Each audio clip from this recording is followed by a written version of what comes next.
Yang pertama, pelaksanaan pacuan kuda tradisional ini akan kita selenggarakan mulai hari ini tanggal 29 Juli dan berakhir pada tanggal 4 Agustus 2019.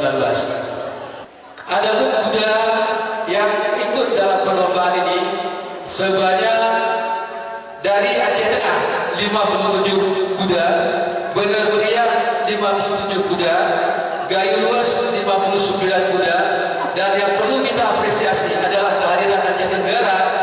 Tahun kemarin mereka hanya bawa 4 kuda, mereka hadir dengan 13 ekor kuda.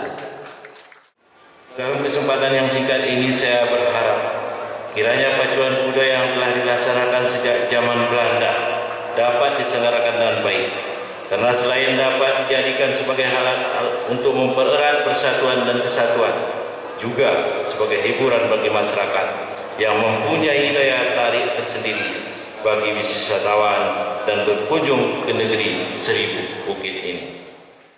Itu ya, 1, 2, 3. Dengan bukti kami nyatakan dibuka.